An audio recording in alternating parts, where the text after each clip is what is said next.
Yo, what up, you guys? It's your boy the Kryptonian saying, bringing you a review for One Piece Chapter 247. And once again, Oda delivers some very deep stuff inside the chapter. Not so much like he did a few chapters ago where there were different religious elements and you had like the atheist perspective brought in. Not so much the case in this chapter, but the deep message that he brought in was something that I've been waiting to see in One Piece for a very long time.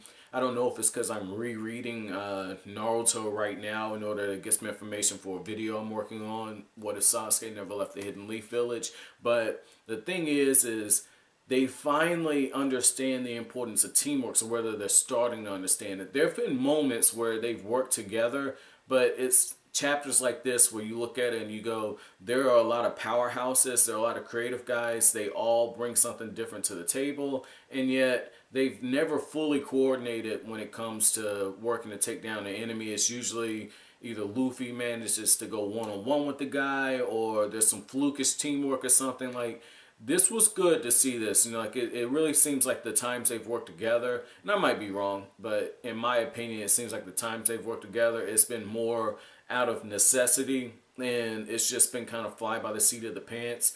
A few times there's been some stuff where they've actually thought things through and kind of worked. Like, for instance, in the Buggy the Clown arc, you know, one of the things that we saw in that was, you know, Luffy and Nami and Zoro are actually working together at one point. So, and you have other instances where there's teamwork where they're all on the same page, like when Zoro and Luffy understood that they needed to make a fuss in order for Kobe to get into the military, so yeah, or the Navy. So there's just different things, you've seen it, but this chapter really highlights it because Luffy's supposed to be taking on Satori on his own, right? And what ends up happening is while Sanji and Usopp are kind of working together, Usopp is playing spotter, and Sanji's racing after the ship because if they don't find the ship in enough time, it's going to be lost forever. So they're desperately trying to get to it. They actually have a plan, and yet as the fight goes on, they deviate from it. You know, Luffy's supposed to be taking on Satori, and then at one point, you know, he sees Usopp swinging with the utility belt that he has, and Luffy's like, oh, I want to do it too, and you know, he's got the face is comical, very funny. You expect Luffy to do it, but at the same time, it's just like you're wasting precious time. And I get why Oda had it, so I'm not even nitpicking on that. So don't take it that way. But you have Sanji basically say, "You two, we need to talk," and you have the funny moment after the fact where their faces are kind of bruised up, and Luffy's like, it'll never happen again, Sanji. Same thing with Usopp. And so just having that, you know, Sanji has to say, look, dumbasses, we can't do this. And the thing is Satori has shown that he is a powerful enough opponent to where Luffy can't take him on his own. He's gonna troll Usopp. You know, there's at one point where a surprise ball falls towards Usopp, and it actually ends up being a freaking flower that shows up, and Usopp's like, oh my god. And then another one, you have birds pop out, and it's just like literally an animal factory. Like, if you think about the animal crackers, that's basically what pop out of these things. Like, at one point there's a river fish, there's another snake, there's spikes. I mean, there's all types of stuff just popping out of these balls, and very cool. I like how every time he twirls around, he's able to kind of negate one of Luffy's attacks. I mean, very interesting villain. And right away, as I'm reading, I'm going, this reminds me of the Bell Test in Naruto. And I'm like, they can't defeat this guy if they don't work together. Luffy by himself can't do it, because one of the things that, you know, I've said about Luffy, and he reminds me of Natsu in this case, I'm not comparing Fairy Tail and One Piece, so don't give me a flame war. But what I'm saying is with both of them, when they fight an opponent, they dig down, they double down on whatever it is they're planning on doing, and they kind of rush headfirst in. They figure everything out as it goes, and that's just a modern shonen trope, because you got to look at it like this: Oda, Kishimoto, Hiro Mashima, and Tite Kubo, they've all said that like they've drawn heavy inspiration from Son Goku. And the thing is for their main characters. And the thing is about that is you know, Dragon Ball Super's doing it now.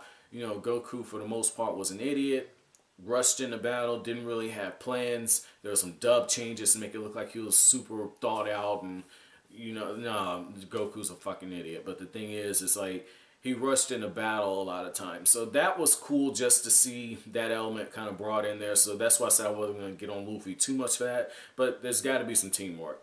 There's got to be some teamwork, or there's no way that they can finish this off. And then on another level, I like what Oda did where he has the flashback where Nami basically gets on to Luffy saying, you can't blow this whistle because you're going to waste it. You never know when we're going to need it. And what I found interesting is the fact that Chopper actually has it around his neck after they agreed to keep in the middle of the ship. And as soon as you see him put it around his neck, you're going, okay, something's about to happen. And that's actually what happens. One of the vassals ends up showing up, and he's like, oh, you're the only sacrificial lamb for me to take on. And it comes right after the panel where Nami says, I'll kick you to the ends of the earth if you blow it. And she's talking to Nico Robin, she's talking to Zoro, she's talking to, I believe, Sanji, and she's talking to Luffy. And so Chopper's just blowing the whistle. So it looks like we're going to get Gan Fall, the Sky Knight, showing up in order to save Chopper, which I'm a little disappointed because I would like to see Chopper do something on his own. But, you know, he's coming off more as a cute and cuddly, socially awkward type character. So it's whatever. I believe one of you guys told me that, you know, Chopper's very popular with younger women over in Japan and just, you know, period. And now that I'm thinking about it, a young lady that I talked to my final semester in college, you know, she's real big in anime.